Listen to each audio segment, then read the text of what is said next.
എല്ലാവർക്കും എൻ്റെ എളിയ നമസ്കാരം.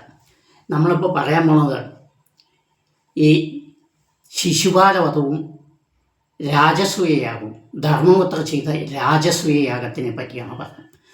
ഞാൻ എല്ലാ പ്രഭാഷണങ്ങളിലും പറയാറുണ്ട്, കൃഷ്ണ ഭഗവാൻ ഒരിക്കലും അധർമ്മം ചെയ്തിട്ടില്ല എന്ന് അടിച്ചു പറയാറുണ്ട്.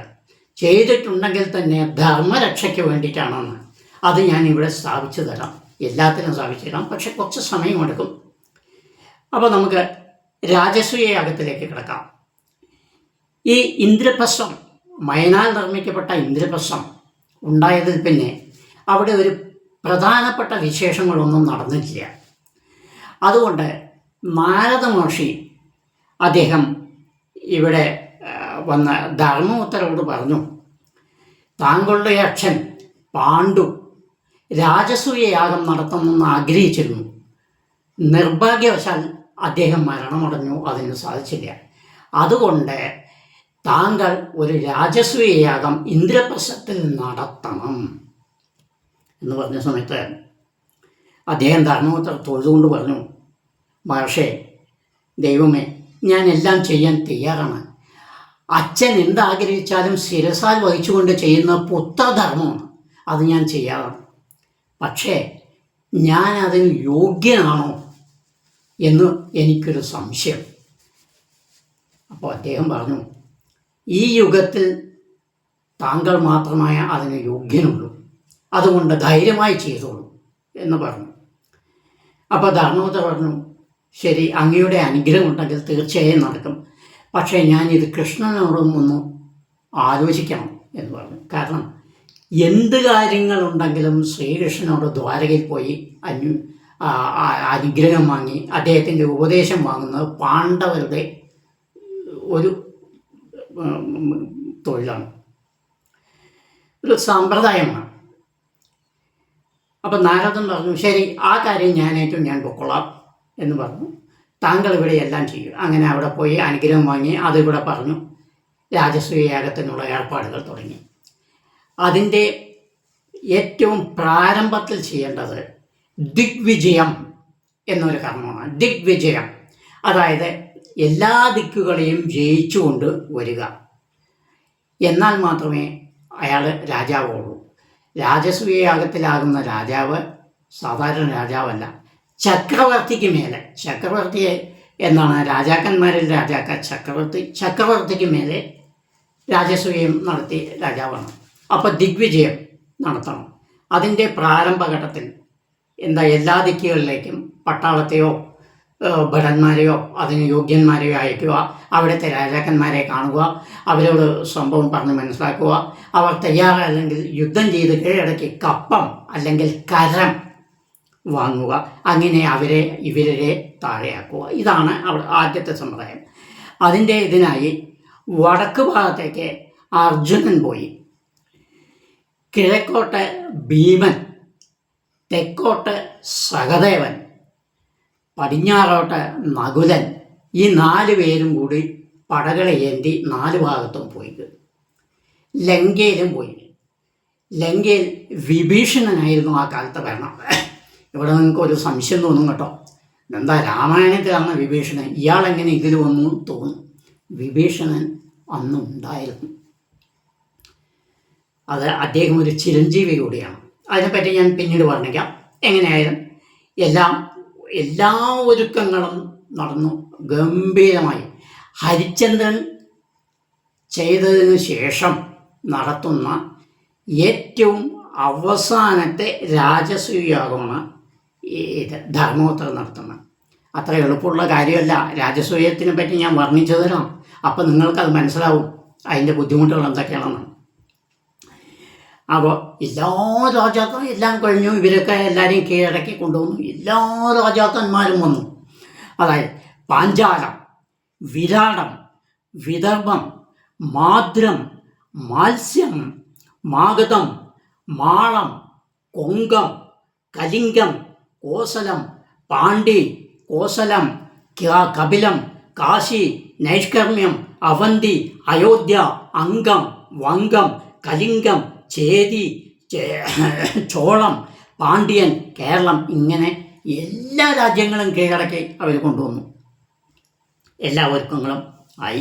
ദിവസവും 10,000 ബ്രാഹ്മണർക്ക് 1,00,000-ഓളം സാധുക്കൾക്ക് ഭക്ഷണം നൽകണമെന്നാണ് അതിൻ്റെ വിധി. അപ്പോൾ ആലോചിച്ചോളൂ. പിന്നെ ഞാൻ അധികം പറഞ്ഞുതരാം. ഇനി ഇവരെല്ലാം ആയിക്കഴിഞ്ഞു. ഇനി ഇവരെല്ലാം കൂടി ഇവർക്കെല്ലാം താമസ സൗകര്യം ഒരുക്കണം.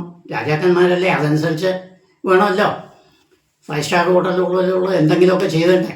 അപ്പോൾ അതിനു വേണ്ടി കലവറ ഭീമനെ ഏൽപ്പിച്ചു. കാരണം അദ്ദേഹം മിഷ്ടാന്നം കഴിക്കുന്ന ആളാണ്. അപ്പോൾ അതിൽ ബുദ്ധിമുട്ട് വരില്ല. അപ്പോൾ ഇവർക്ക് വേണ്ട ആഹാരാദികൾ തയ്യാറാക്കുക, അതിനെപ്പറ്റി ശ്രദ്ധിക്കുക, അതൊക്കെ ഭീമനെ ഏൽപ്പിച്ചു. അർജുനൻ ഇവർക്കെല്ലാം താമസിക്കാൻ വേണ്ട സൗകര്യങ്ങൾ, രാജകീയമായ വിധത്തിൽ താമസിക്കുവാനുള്ള സൗകര്യങ്ങൾ ഒരുക്കാൻ അർജുനൻ. നകുലനും സഹദേവനും മറ്റു കാര്യങ്ങൾ, അതായത് ഇവർക്ക് വേണ്ട വസ്ത്രങ്ങൾ, ശിഷ്യന്മാരെ ഒതുക്കുക, ഇങ്ങനെ പല കാര്യങ്ങളും ചെയ്തു. സ്ത്രീകൾ, അവരുടെ കൂടെ വരുന്ന സ്ത്രീകൾക്ക് വേണ്ട കാര്യങ്ങളൊക്കെ ഇവരുടെ ഭാര്യമാരെടുത്തു. ഇനിയാണ് ഏറ്റവും വലിയ ഒരു പ്രശ്നം നിൽക്കുന്നത്. എന്താണ്? ഈ വരുന്ന ആൾക്കാരെയൊക്കെ സ്വീകരിക്കണം, ചിരിച്ചുകൊണ്ട് സ്വീകരിക്കണം. വേണ്ടേ? ഇത്രയും വലിയ രാജാക്കന്മാരാണെന്ന് വരുന്നത്. അതിനാരെ ഏൽപ്പിക്കും എന്നൊരു പ്രശ്നം വന്നു.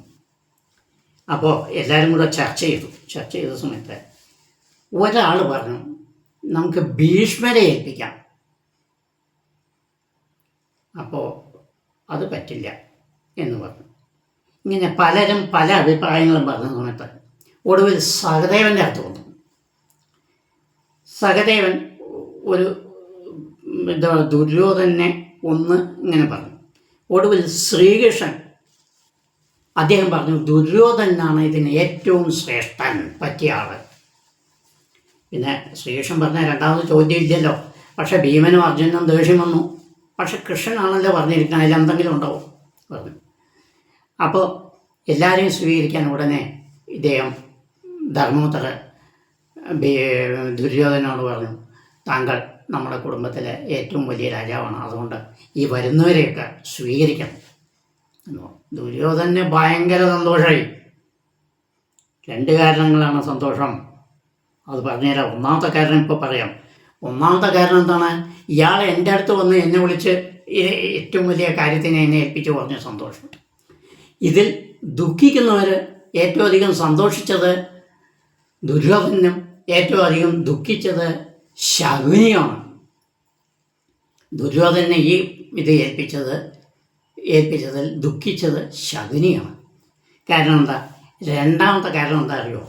ശ്രീകൃഷ്ണൻ ഒന്നും കാണാതെ പറയില്ലല്ലോ. അപ്പോൾ ദുര്യോധനൻ വന്നു ശകുനിയോട് പറഞ്ഞു, അമ്മാമ ഇങ്ങനെ എന്നെ വലിയ കാര്യം ഏൽപ്പിച്ചു, അവർ നമ്മളെ അടിമയായി. അപ്പോൾ ശകുനി പറഞ്ഞു, വിഡ്ഢി, നീ പരമവിഡ്ഢിയാണ്, നമുക്കറിയില്ല ഇതാരാ പറഞ്ഞത്. അപ്പോൾ സാക്ഷാൽ കൃഷ്ണൻ്റെ ഉപദേശമാണ്. അവിടെയാണ് അബദ്ധം പറ്റിയത്. അവിടെയാണ്. കൃഷ്ണൻ എങ്ങനെ ഉപദേശിച്ച് നിന്നെ ആക്കണം പറഞ്ഞാൽ അതിൻ്റെ പിന്നാലെ എന്തോ ഉണ്ട്, നമുക്കത് മനസ്സിലാക്കാൻ കഴിയില്ല.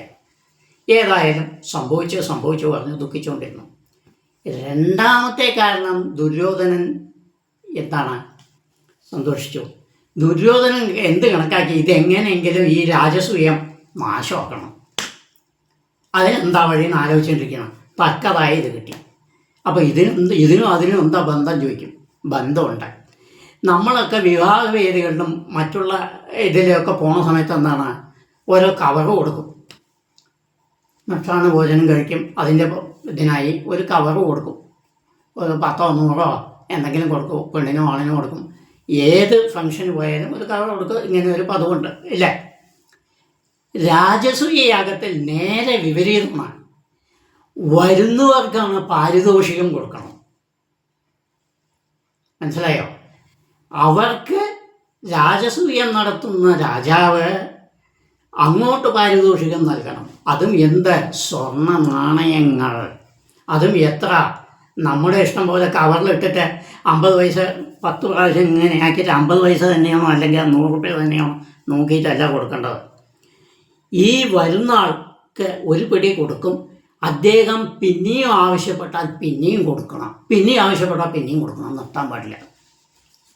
ഇതാണ് അതിൻ്റെ നിയമം. അപ്പോൾ ദുര്യോധനൻ എന്ത് വിചാരിച്ചു? പാത്രത്തിൽ എങ്ങനെ വെച്ചിട്ടുണ്ട്, ഇതങ്ങോട്ട് കൊടുത്തു കഴിഞ്ഞാൽ കുറേ കഴിഞ്ഞാൽ വാരി വാരി കൊടുക്കാം.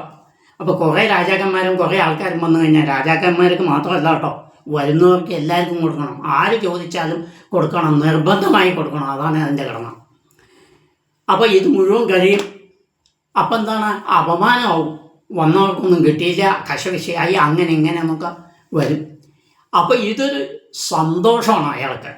അങ്ങനെയാണ് ഇയാൾ വിചാരിച്ച് സന്തോഷിച്ചത്. പക്ഷേ ഭഗവാൻ ആരാണ് പറഞ്ഞിരിക്കുന്നത്? കള്ളനാണ്. കള്ളന് കഞ്ഞി വെച്ച ആളാണ് അയാൾ.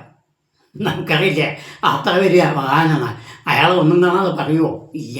എന്താ കാരണം? ഇയാളെ ദുര്യോധനൻ ദുഷ്ടനാണ് എങ്കിൽ കൂടി അദ്ദേഹത്തിനൊരു പ്രത്യേകതയുണ്ട്. അദ്ദേഹം കൈവച്ച് എടുക്കുന്ന സാധനം ഒരിക്കലും അവസാനിക്കില്ല എന്ന് മാത്രമല്ല, ഒരു പ്രാവശ്യം എടുത്താൽ ഇപ്പോൾ ഒരു പിടി എടുത്തിട്ടുണ്ടെങ്കിൽ അതിൽ 100 പിടി തന്നെത്താൻ വരും. ഈ സത്യാവസ്ഥ കൃഷ്ണന് മാത്രമേ അറിയുള്ളൂ. ജ്യോത്സ്യനായതുകൊണ്ട് സഹദേവനും കുറച്ചറിയാം, പൂർണ്ണമായി അറിയില്ല, കുറച്ച് എന്തോ ഉണ്ട് എന്നൊക്കെ കൃഷ്ണൻ. അതുകൊണ്ടാണ് ശ്രീകൃഷ്ണൻ ദുര്യോധനെ വെക്കൂ, ദുര്യോധനെ വെക്കൂ, ദുര്യോധനെ വെക്കൂ എന്ന് പറയാൻ കാരണം. അപ്പോൾ യാഗം നടക്കുന്ന സമയത്ത് ദുര്യോധനെ ഈ സംഭവം അറിയില്ല. മൂപ്പര് കൊടുത്തുകൊണ്ട് തന്നെ ഇരിക്കുന്നു. രാജാക്കന്മാർ വരുന്നു, പ്രജകൾ വരുന്നു, സാധാരണ ജനങ്ങൾ വരുന്നു, ബ്രാഹ്മണർ വരുന്നു. എല്ലാവർക്കും ഇയാൾക്ക് കൊടുത്ത് ഇയാളുടെ കൈ കടയുന്നു എന്നല്ലാതെ സാധനം കഴിയുന്നില്ല. അതിൻ്റെ 3 ഇരട്ടി ഇങ്ങനെ വന്നുകൊണ്ടിരിക്കുകയാണ്. ഗംഭീരമായി നടന്ന് 37 മാസമാണ് ഇത് നടക്കുന്നത്. സാധാരണഗതിയിൽ 27 മാസമാണ് നടക്കുന്ന പതിവ്. ഈ രാജസൂയയാഗം 27 മാസമാണ് പതിവ്. പക്ഷേ ധർമ്മപുത്രരുടെ രാജസൂയയാഗം 37 മാസമാണ് നടന്നത്. ഈ 37 മാസവും ഒരു ദിവസവും വിടാതെ ഇതുപോലുള്ള കാര്യങ്ങൾ നടന്നുണ്ട്. അപ്പോൾ ആലോചിച്ച് നോക്കൂ. ഏറ്റവും ഒടുവിലായി അഗ്നിപൂജ. അതിന് ഏറ്റവും ശ്രേഷ്ഠനായ ബ്രാഹ്മണരെയോ അല്ലെങ്കിൽ തത്തുല്യമായ എല്ലാ യോഗ്യതകളും അടങ്ങിയ ഒരാളെ മാത്രമേ ഏൽപ്പിക്കാൻ പാടുള്ളൂ. ഇനി അത് ആരെയാണ് എടുക്കേണ്ടത് എന്നുള്ള പ്രശ്നം വന്നു. എല്ലാവരും കൂടി ഇങ്ങനെ ആലോചിച്ച് ഓരോരുത്തരുടെ പേര് പറഞ്ഞു. ഇങ്ങനെ നടന്നുകൊണ്ടിരിക്കുകയാണ്. അടുത്തത് നമ്മൾ അടുത്തതിൽ പറയാം. നമസ്കാരം, നന്ദി.